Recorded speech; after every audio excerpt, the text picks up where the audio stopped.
No one really cares but you, so do it for you. Until now, I'm happy that I can say I'm closer than I've ever been to truly living by that phrase I always repeat in my head.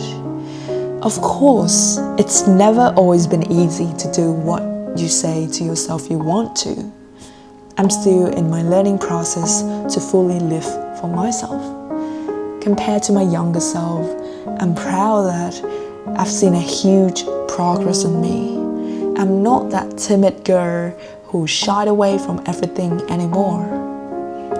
I can genuinely say, if you have met me in the past, I was a living example of a people pleaser. I said yes to everything anyone told me because I didn't want to disappoint them. I avoided conflicts at all costs, even if it's meant to silence my own needs and values. I never talked about my opinions because I didn't think they were worth for anyone to listen to. I never had the courage to pursue my passion because I was so scared of how people may perceive me. I was so scared that I wasn't good enough. How innocent I was to think if I made others happy, I would be saved, loved, and seen. As I look back, I can see quite a few reasons for that. I experienced what people call the spotlight effect, as I always think everyone is paying attention to every single action I'm doing. I overestimated the amount of time people are willing to spend thinking about what I'm doing. I thought my actions were analyzed under a microscope. I didn't want to be cringy, didn't want to look weird, didn't want to look odd. I just didn't want to be different. I wanted to be accepted and blend in with everyone. But the truth is, everyone is too busy analyzing their lives, dealing with their own problems to even have a minute to care about me. Everyone is in their world, too busy trying to figure their lives out just like me. Okay, sure that sometimes people do notice, but for how long? They'll move on with their lives right away. That moment that feels like an eternity to us, for them, it's a fleeting second. Another reason would come from the fear of uncertainty. I used to be so obsessed with over-preparation and wanting everything to be in my control.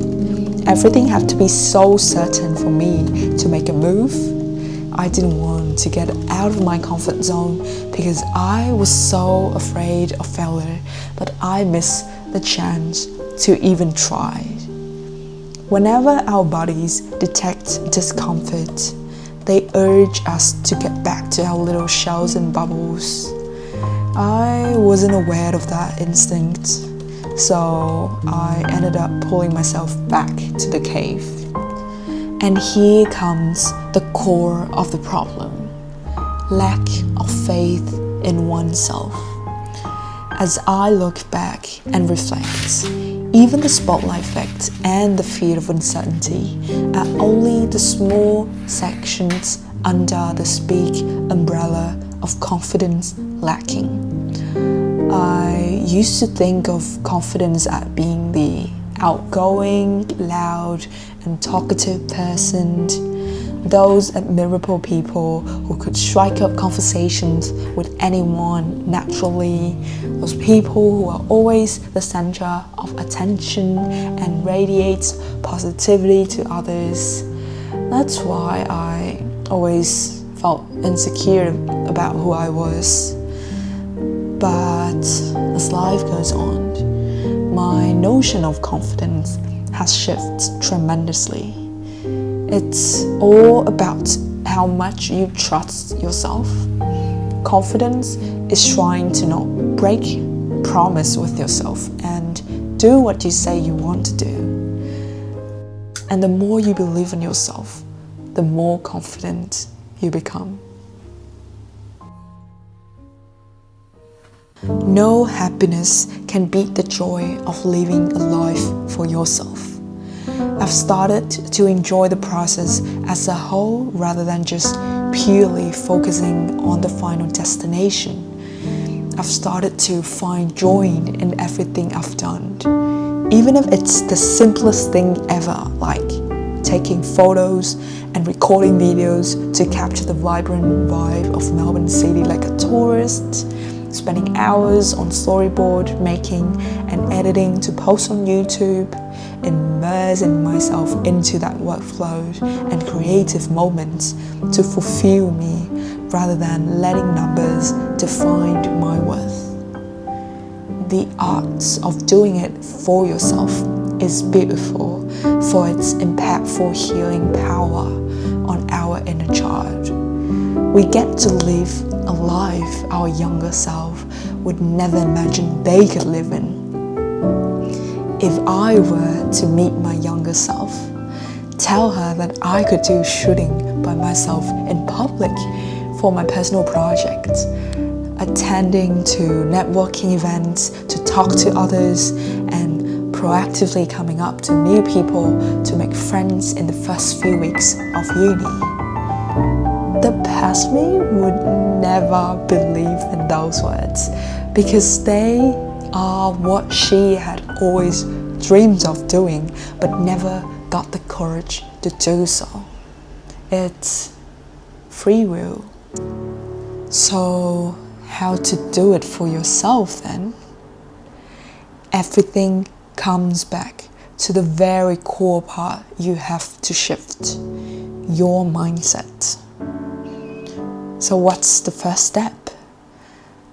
Words of affirmation.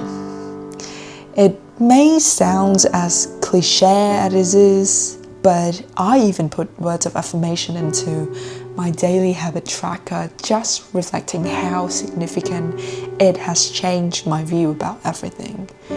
I've been complimenting me for the past 3 years every day after my morning routine. You are the most beautiful, pretty, and gorgeous person I've ever met. I love you so much, and I know that you can do it because nothing is impossible as long as you're trying. Please don't compare your chapter 1 with someone else's chapter 20 because that's unfair. Going slower doesn't mean that you're left behind because you are not in a race with anyone. Everyone is on a different path. Keep looking toward your own goals and moving forward toward that direction. I have so much faith in you because I know that you have the potential. These words have engraved in my mind because of the number of times I've looked at myself in the mirror and repeated them. It might feel a bit cheesy at first, but over time, you will eventually fall for your words. Another mindset shift that tricks you into not taking things personally and just do what you want to do is to remind yourself that everything happens for a reason. I always pull this move whenever something horrible happens to me or things just aren't go as expected. When I first had tutoring as my part-time job with literally no experience in teaching, I was so scared that my students might ask me random questions that I don't know how to answer. I kept overthinking about it and even considered whether or not I should take the job position. But then I told myself, well, if it happened for a reason. It would teach me to be more prepared in my lesson plan, knowing what to say to the student when they ask me something I'm not so sure about. And last but not least, if you want to do it for yourself, Be a friend with yourself first. All the previous tricks will become useless if you're not close with yourself. It's hard to trick your brain into the mindset you want when you yourself think your sayings are not worth listening to, right? Who would want to listen to advice from a random stranger?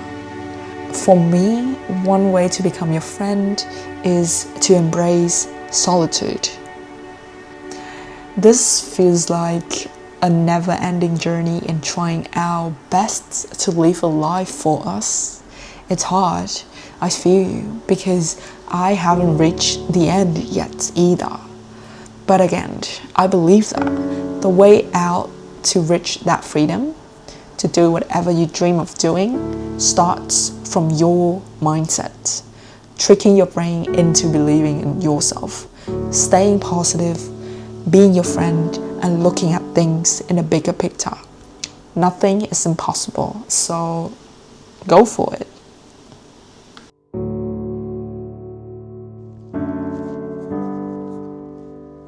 Hi guys, it's Khan, or you can call me Annie as well. I'm actually bringing myself on a date today, on a picnic date to be exact, and I feel so happy.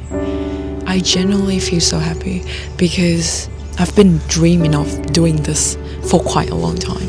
I think it's been like 2 years already, because when I first came to Melbourne, I always have the thoughts in my mind in terms of like going on a picnic by myself. But then until now that I'm in uni, like I actually do it for myself. Because in the past, I feel like whenever I try to do something, I always aware of people around me.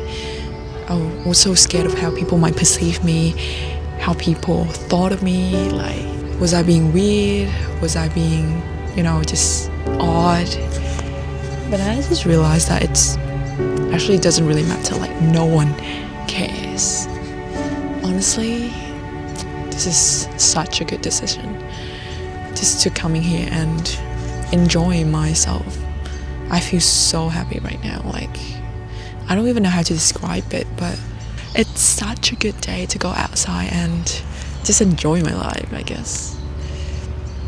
Yeah, so maybe you guys sometimes should also bring yourself on a date as well. It doesn't really matter what people think, just go and have fun with yourself. When you can have fun with yourself, you can do literally anything. I think that will be my takeaway from today. See ya!